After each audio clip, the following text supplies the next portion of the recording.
Allez, bonjour à toutes et à tous, très heureux de vous retrouver. On va faire le point sur les flux. Désolé, je ne les ai pas fait hier, mais la raison me semble quand même toute évidente. Hier, on avait quand même un FOMC, c'était pas le moment de vous faire une émission juste avant ce dernier. Euh, on a quand même la BCE aujourd'hui, je vous rappelle, mais normalement, a priori, le marché s'est déjà décidé. Donc, on va essayer de faire l'état des maturités des flux. Donc, je vous rappelle, c'était très compliqué de naviguer tout ce bordel. Je dézoome ici en daily pour vous refaire un peu un récap. Donc on avait séquencé des flux ici en time frame horaire dû à l'atteinte d'une zone hebdomadaire ici, qui avait donc séquencé 3 flux ici, puis 2 flux correctifs, puis ici un premier, un deuxième, et on avait été emmerdé sur la reprise du troisième, où moi je pensais sans aucune mesure par là, qu'à l'atteinte de la borne de volatilité par là, on aurait rebondi ici pour faire le troisième et dernier flux avant d'entamer de nouveau une séquence correctrice de 2, puis peut-être de repartir pour 3 à l'achat. Bon, on a eu quelque chose de différent ici, ça a été compliqué, certains se sont fait stopper, puisque les zones d'achat étaient bien par là, avec signaux et tout ce qui va avec. Et évidemment, on a vu ici le marché qui a enfilé un repli supplémentaire, repris à la hausse en V-bottom derrière. Le troisième flux est donc bien là.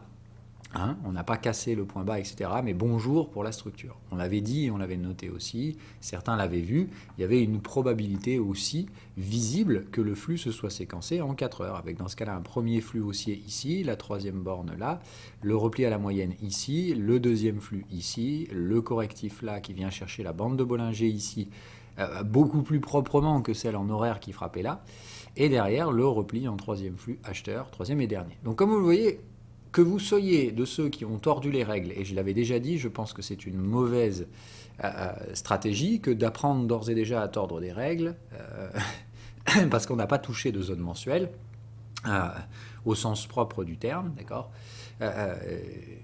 Et par rapport à ça, pour ma part, tous ceux qui utilisent l'indicateur devaient trader ce truc-là en horaire. Et comme on l'avait dit déjà dans le passé, ce qui est important, c'est de comprendre que même si vous avez tradé en horaire et que ça a été plus difficile à gérer parce que plus volatile, etc., etc., en soi, ça marchait quand même très très bien en termes de profitabilité.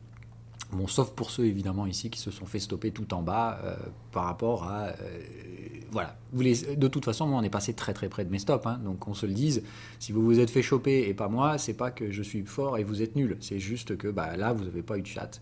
Et encore une fois sur ce truc-là, il faut lisser ces résultats sur une cinquantaine de trades avant de dire qu'il y a vraiment des erreurs qui sont commises. Bref, quoi qu'il en soit, que ce soit en horaire ou en 4 heures, les trois sont de toute façon en train de dire la même chose. C'est le troisième et dernier flux. Il va y avoir 2 flux correctifs derrière. La différence, c'est que soit on va manger 2 flux correctifs horaires, soit on va manger 2 flux correctifs en 4 heures. Donc bon, je sais également qu'on est à quelques pourcents du sommet historique qui joue son rôle d'aimant. Donc c'est clair que sur ces environnements-là, comme on l'a vu, les indices boursiers sont les plus survendus par les traders particuliers, etc., etc. Ce qui m'invite toujours à dire, ce troisième flux, tant qu'il est actif, il ne faut pas s'opposer à sa puissance. Par contre, c'est pas éternel. Et c'est de dire, une fois qu'il est terminé, il va y avoir un correctif relativement long. Donc, pour ma part, c'est pas le moment de s'exciter non plus. Voilà, toujours le même, je vous ai dit, ce qu'il faut faire en termes de gestion, c'est plutôt arbitrer les pondérations de vos portefeuilles. Voilà, la performance qui devrait suivre ici, c'est probablement une performance qui ne va pas toucher les Magnificent Seven. Bon, là, on dévie un peu hors des flux. Mais voilà, je voulais reséquencer un peu tout ce bordel. Donc, peu importe le time frame que vous avez utilisé pour le séquencing, moi, ceux qui utilisent ma stratégie, je pense que vous deviez trader en horaire, malgré l'inconsistance ici et la volatilité de l'environnement. Ceux qui l'ont tradé en 4 heures stipulant d'une zone mensuelle, bon, j'ai toujours beaucoup de mal avec cette assumption-là.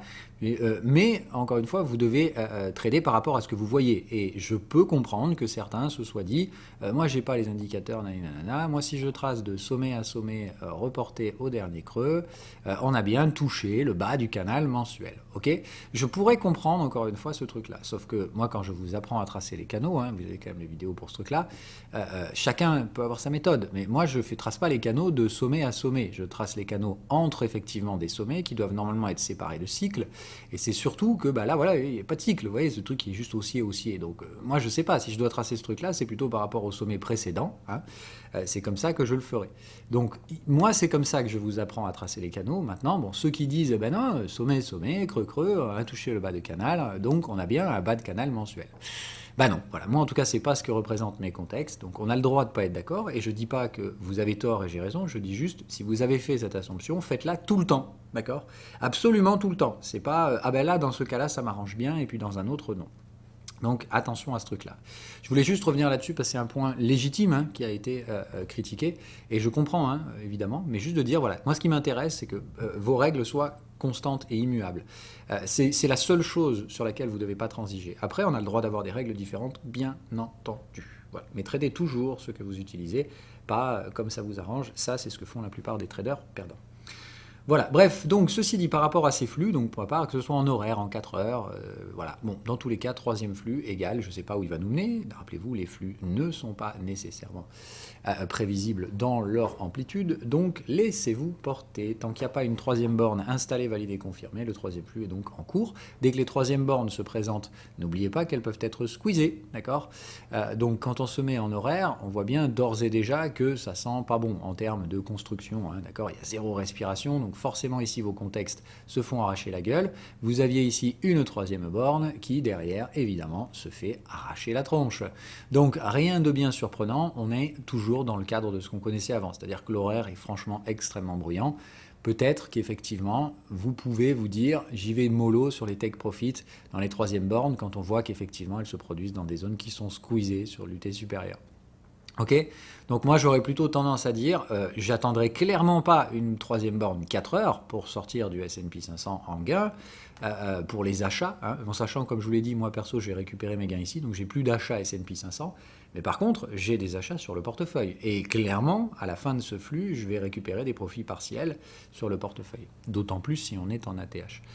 Voilà un peu la stratégie. Donc juste vous faire comprendre, pour ceux qui sont à l'achat, hein, et là ça ne me concerne pas sur la partie gestion de flux, il faut attendre la fin de ce flux. Je doute clairement qu'on ait un renversement troisième borne 4 heures. C'est plus ça que j'aimerais vous faire comprendre. C'est qu'à mon avis, l'horaire va être trop sensible, on risque de squeezer quelques bornes, et on en a déjà commencé. Mais par contre, attention, à mon avis, le 4 heures va être en retard. C'est-à-dire que si vous attendez une troisième borne 4 heures, à mon avis, vos profits vont s'évaporer. Voilà un peu mon sentiment sur le S&P 500. Et en attendant, on reste patient et prudent. Un marché qui monte quand vous êtes à l'achat, il n'y a pas de raison de se mettre en mode « Oh mon Dieu, panique à bord ». Normalement, vos trades sont à break-even. Vous avez des gains garantis. Vous ne pouvez pas perdre d'argent sur ces trades.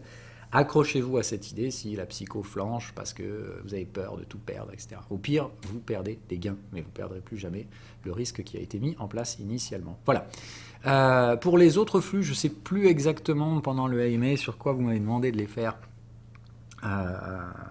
Mais voilà, bon, c'est pas grave.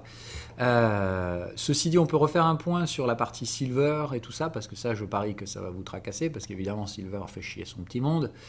Comme d'hab, hein, là encore, attention aux impacts psychologiques. Hein, c'est juste de dire les séquences de flux peuvent éventuellement être nerveuses et amplifiées en termes de psychologie et d'impact par ce type de choses-là. Maintenant, vous voyez, malgré la violence et la virulence du bordel, le rebond l'est tout autant, en tout cas pour l'instant. Et puis, toujours pareil, ces structures de flux, à mon avis, se séquencent en hebdomadaire, ce qui est traduit de structures de range et ou de tendance probablement annuelles. Enfin, en tout cas, on ne sait pas trop. On est entre soit le daily, comme on l'avait dit, c'est-à-dire dans ce cas-là, c'est tout à fait viable ici aussi, mais vous voyez, on est dans le même schéma, c'est de dire l'hebdomadaire semble coller, mais c'est très difficile de statuer ici d'un environnement annuel, même si, bon, pour ma part, je pense en fait que c'est correct, plus que correct même. Si j'enlève tout ce bordel, juste pour qu'on voit vraiment que les prix, hop, ouais, non, si, en soi, voilà. Donc c'est vraiment annuel, gros range annuel sur le silver, ok, tasse avec anse, tout le bordel. Donc on peut casser cette structure par le haut. C'est relativement rare, hein, les structures tasse avec anse, mais c'est vraiment des structures de tendance haussière. Enfin, c'est des structures qui peuvent préparer des breakouts haussiers, bien sûr. Donc en hebdo, ok. Là, on n'est pas dans le cas, hein, comme je l'ai dit, du S&P, où il faut tordre un peu toutes les règles pour à peu près trouver ce qu'on veut et dire qu'on avait des supports mensuels. Non, non, là, c'est bien de dire en annuel, il n'y a pas de souci, hein, on identifie bien la structure, le range est mature, ça tente à payer dans la zone basse ici, qui correspond à la structure tasse avec anse. Donc là, il n'y a pas de souci. Pour moi, en hebdomadaire, ça fonctionne. On est en train de créer une accumulation, en fait, hein, tout simplement. La tasse avec anse, c'est juste une structure d'accumulation. Hein, voilà.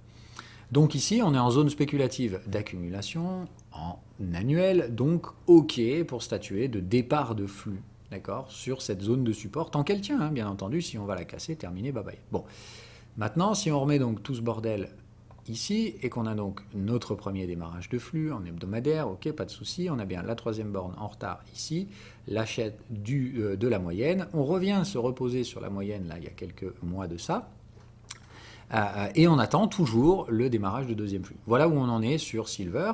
Pour ajouter des épices à notre mélange, donc comme on l'a dit, on peut y faire de la volatilité avec évidemment un écart type 2,5, je le redirai jamais assez, c'est pas 2, hein, d'accord. Ce qu'on peut noter ici, c'est donc que pour l'instant, dans cette séquence-là, et tant que ce point bas là tient, en attente de confirmation du deuxième flux, on pourra noter qu'on a eu un repli 1 sur la borne de volatilité basse, qu'on a eu un rejet 1 sur la borne de volatilité hausse, comme c'est bizarre. Donc on fait attention, d'accord. Ça m'invite évidemment à penser que, comme on le voit à l'époque, les rejets sur ces mêmes zones-là, dans les structures du premier flux, ont fait leur effet, d'accord.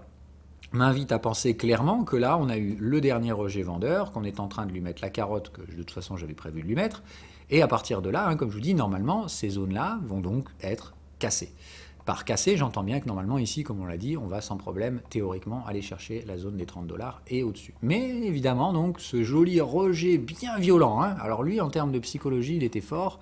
La semaine de baisse, pour ma part, je pense la semaine de baisse la plus forte jamais vue sur le silver depuis septembre 2020. A priori, hein, d'accord. En termes d'amplitude, je ne vois pas d'autres semaines qui aient pu être plus violentes que ça. Se produit sur une zone très très psychologique, hein, je veux dire, on est sous la même résistance depuis quand même près de 3 ans, donc c'est sûr que celle-là, elle a un niveau qui est bien imprimé dans la tête des investisseurs. Maintenant, je pense clairement qu'on va lui mettre une carotte. Voilà mon sentiment. Donc j'attends gentiment qu'on casse cette zone-là pour aller chercher la confirmation du deuxième flux, où tous les trades-là pourront être mis à break-even, des renforts éventuellement pris pour ceux qui le souhaitent. Voilà un peu le délire pour ma part sur le suivi Silver. On est toujours ici sur des flux de base UT hebdomadaire, donc ce sont des flux très longs, la psycho qui va avec, trader particulier à l'achat, tout ça. Donc tenez le cap, voilà le deal, etc. etc. Voilà. Qu'est-ce qu'on avait d'autre comme suivi? Je me semble qu'on faisait aussi sur le WTI, où là, pareil, hein, bonjour la psychologie, les traders particuliers à l'achat, les États-Unis qui font tout pour emmerder l'Arabie Saoudite. Donc là, vous avez en plus de ça des intérêts géopolitiques complexes. Et je vous ferai remarquer, somme toute, nous sommes ici dans un environnement où, pareil, le flux est-il hebdomadaire ou daily, hein, on ne sait pas trop. En attendant, ici, on est sur la borne basse écart type 2,5 en hebdomadaire, qui serait donc théoriquement le time frame le plus large. Et pour ça, il faudrait quand même considérer que le pétrole est en annuel. Bon, pourquoi pas? Est-ce qu'on a touché ici une zone de support annuel? Je ne suis pas sûr. En tout cas, en trimestriel, clairement oui.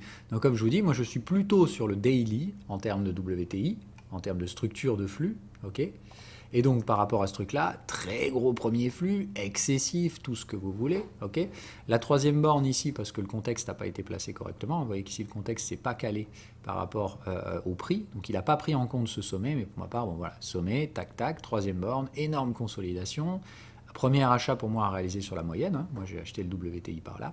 Le deuxième achat sur la borne de volatilité. Et là, ici, vous le voyez, en termes de volatilité dans le flux, ça ne marche pas très très bien. D'accord? C'est-à-dire qu'ici, comme vous voyez, à chaque fois qu'on a les structures en écartement, derrière ici ça rejette bien, il n'y a pas de souci. Là on a bien acheté, donc vous voyez que ça fonctionne. J'ai l'écartement, ça se resserre, boum, je paye. Mais vous voyez qu'ici, ça n'a pas rejeté les bornes des deux côtés. Donc moi, j'aurais plutôt tendance à dire ici, effectivement, ça semble s'extrapoler entre le daily et l'hebdo. Ce que je trouve assez dingue, c'est que l'hebdo, quand même, qui semblerait normalement être en retard, vient chercher l'écart type 2,5.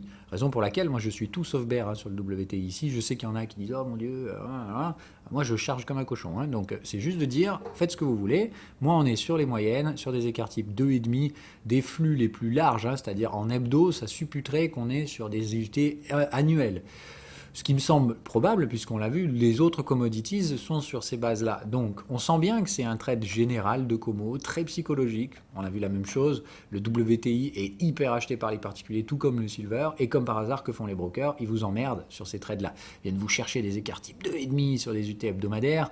C'est bien psychologique, on vous racle bien la gueule. Et évidemment, on y va toujours avec la même méthode, la plus pernicieuse qui soit, c'est-à-dire d'utiliser des méthodes non conventionnelles qui génèrent un maximum de douleur psychologique. Bref, la réalité, c'est qu'à mon avis, le pétrole, il va trouver son bottom sur les mêmes zones, et quand il va l'autre retrouver, même chose. Il faut aller déclencher le flux, il faut aller péter les 122 $ sur le prix du pétrole. Je préfère vous dire que ce n'est pas immédiatement que ça va se produire, puisque si on se base sur cette UT hebdomadaire, hein, et je vous dis ici, ce qui me permet de juger de la viabilité potentielle quand même, c'est le fait que moi j'étais plutôt chaud pétrole ici, hein, parce qu'on n'avait aucun Mais j'avais aucune base de réflexion annuelle qui me permettait de juger du coup de la viabilité des bornes de volatilité en hebdomadaire. Mais force est de constater qu'on est dessus aujourd'hui. Pour des raisons complètement connes, hein, je ne vais pas vous le dire, je vais pas vous mentir, mais on est là. Voilà, donc moi ici, je suis désolé, c'est survendu sur des bornes de volatilité dans une structure haussière, je repaye le WTI sans hésiter. Mais j'ai déjà commencé, c'est juste de dire, moi ici, je n'invalide absolument rien du tout simplement. Donc voilà la nature de la bête. Après, évidemment, vous allez sur les réseaux sociaux, tout le monde va vous justifier pourquoi ça va monter ou pourquoi ça va baisser. Moi, je m'en tamponne, hein, je regarde juste mes graphiques. Et c'est juste pour dire, voilà ce que j'en tire comme conclusion sur le WTI. Le fait d'atteindre cette borne de volatilité hebdomadaire me conforte de plus en plus dans le fait que peut-être, là aussi sur le WTI, la séquence de flux va s'extrapoler en hebdomadaire, mais ma stratégie pour l'instant et l'application constante de ces règles ne me permet pas de le faire. Raison pour laquelle je n'ai aucun regret des achats WTI réalisés en septembre 2022, ainsi que ceux réalisés en avril 2023, etc. Et tout comme on l'a fait ensemble sur le S&P 500, sur des UT inférieurs, c'est pour moi exactement la même chose qui va se produire ici. C'est-à-dire qu'en fait, peu importe que vous ayez vos propres règles qui vous séquencent en 4 heures, ou que vous ayez utilisé, en hebdomadaire, ou que vous ayez suivi les règles que j'ai moi, c'est-à-dire trader par rapport à ce qu'on voit et pas par rapport à ce qu'on aimerait voir, eh bien pour moi, l'hebdomadaire, pas possible. Je sais par contre que le daily semble d'ores et déjà être volatile. Ce qui m'intéresse a donc la psychologie. Comment on gère encore une fois. Tout comme je l'ai dit, ceux qui avaient tradé de façon très agressive les flux en horaire ont probablement eu à la fin des rendements largement inférieurs dus justement aux mauvaises tailles de position et gestion, etc. Donc le message, c'est pour ma part WTI, il faut rester en daily jusqu'à preuve du contraire, pas regretter, pas essayer de dicter votre timing au marché, d'accord. Notez qu'effectivement la séquence tendrait à coller aussi en hebdomadaire, mais vous devez l'appliquer jusqu'à preuve du contraire en daily. Par contre, la leçon, c'est attention à l'agressivité. C'est justement là où on ne multiplie pas les nombres de positions parce qu'on aimerait que ça pète maintenant, etc. On est patient et on comprend que dans le cadre hebdomadaire, il n'y a pas de troisième borne pour l'instant. D'accord ? Raison pour laquelle, dans un environnement d'hebdomadaire, moi ici, il y a clairement quelque chose qui me gêne, c'est que je doute qu'on arrive à squeezer cette troisième borne. Il la faut. Donc, ce que je crains surtout sur la partie pétrole, c'est que, contrairement au silver, où maintenant toutes les portes sont ouvertes, je pense que côté pétrole, il va y avoir un rejet des 112 avant de pouvoir retaper la moyenne. D'accord ? Je vous rappelle l'ordre de la séquence, si vous voulez le trader en hebdomadaire, hein, ce qui pour ma part n'est pas le cas. C'est pour ça que je vous dis de faire attention à cette zone des 112. Si le marché veut vraiment trader en hebdomadaire, il est possible qu'on ait un repli sur le pétrole. Voilà. Maintenant, si vous le tradez en daily, la troisième borne est déjà là et il faut maintenant aller à 120 pour ce faire. Raison pour laquelle, moi, ma stratégie, c'est donc à 112, il y aura une gestion du risque parce que j'ai quand même effectivement tradé pas mal de zones spéculatives. Hein, entre là et là, ça fait déjà quand même pas mal d'achats que je me traîne sur le pétrole. J'ai réalisé des petits take profits ici, hein, que j'ai réinvesti sur toute cette zone-là. Et donc, principalement, ici, ça va être de dire, quand on va arriver là, je vais évidemment encaisser des petits profits. OK ?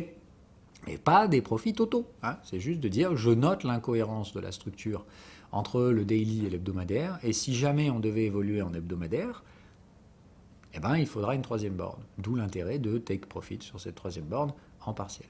Voilà un peu la gestion. J'espère, comme d'hab, ici, que vous comprenez la logique. C'est de dire, je m'adapte évidemment à ce que je vois sur le marché, d'accord ? Mais je ne peux pas transiger des règles qui me sont dictées. Donc, c'est de dire, ces règles ne me permettent pas de dire « Ah ouais, mais c'est en hebdomadaire ». Non, c'est pas possible, d'accord ? Et si jamais ça devait être en hebdomadaire, il manque encore une troisième borne pour pouvoir statuer de l'achat de la moyenne qui aurait pu être réalisée sur la zone des 67 $. Voilà. Ça, c'est immuable et ça fait partie des règles de stratégie que vous ne devez pas transiger. Et comme je vous dis, si vous apprenez d'ores et déjà à dire « Ouais, mais au final, Phil, est-ce que ce serait pas quand même beaucoup plus simple de faire un hebdomadaire ?» Comme le silver, etc. Je comprends tous ces questionnements. Ce que je dis ici, c'est pas que vous êtes débile de vous poser ces questions.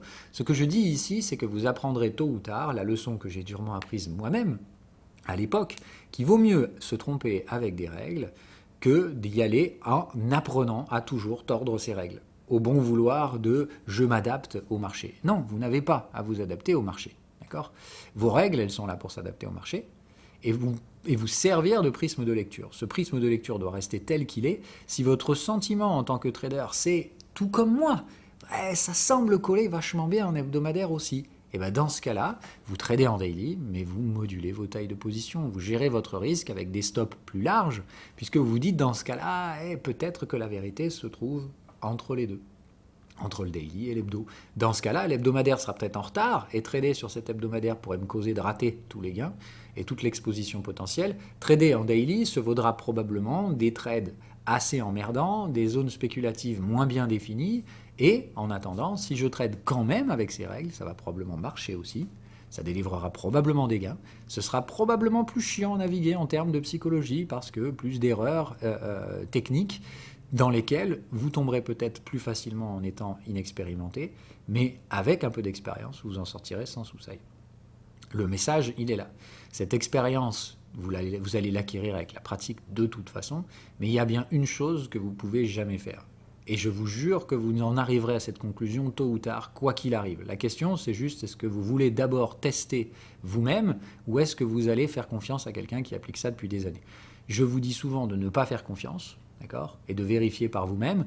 Ce que je vous dis ici, c'est, à mon avis, vous gagnerez quand même peut-être à m'écouter ici, et vous en rendre compte par vous-même que justement ça marche quand même si vous n'êtes pas sur le super time frame qui vous arrangerait le plus. Ok, je pense vous l'avoir déjà prouvé depuis plus d'1 an sur le S&P 500, mais j'aimerais aussi que vous soyez capable de le voir par vous-même. Mais si vous pouvez d'ores et déjà vous éviter des erreurs, tout en apprenant de ce que je vous dis là, je pense que vous grandirez plus vite. En tout cas, c'est ce que moi j'espère faire dans ces émissions-là, c'est de dire, vous transmettre à la fois le contenu stratégique et ces fameuses règles que j'utilise moi, de vous faire comprendre évidemment toute la complexité de naviguer des marchés financiers imprévisibles avec des règles qui apportent de la visibilité. Je vous rappelle encore une fois que ces règles, elles ne prédisent pas l'avenir, elles ne font que donner un cadre de lecture qui est statistiquement efficient dans cet environnement chaotique. Point, c'est tout ce que je fais.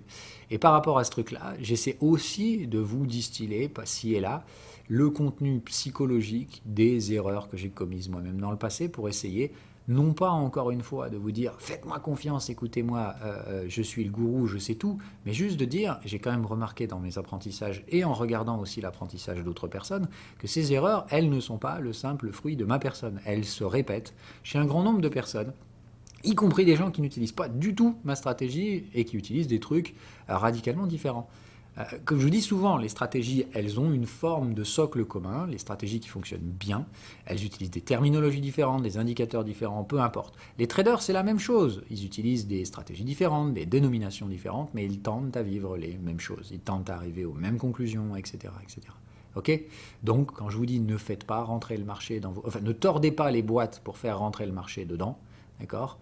Soyez conscient qu'évidemment, une boîte, ça ne peut pas cadrer le marché parfaitement. Il y a forcément des petites déviances, etc. Ces déviances, c'est la gestion du risque qui doit les prendre en compte, pas le changement de vos règles pour essayer de faire ce que vous voulez. Ok ? C'est la leçon du jour. Sur ce, je vous souhaite à toutes et à tous une agréable fin de semaine. Je pense que c'est la dernière de l'année également, étant donné l'approche des fêtes et tout ça. Je vous en referai si je trouve le temps. Mais en tout cas, je n'y m'y engage pas pour l'instant. Donc, si tel est le cas, on se retrouverait en début d'année prochaine, par avance. Donc, je vous souhaite à toutes de passer de très bonnes fêtes, à toutes et à tous de très bonnes fêtes. Tutti quanti, enfin, vous connaissez le truc. Voilà. Allez, ciao, ciao!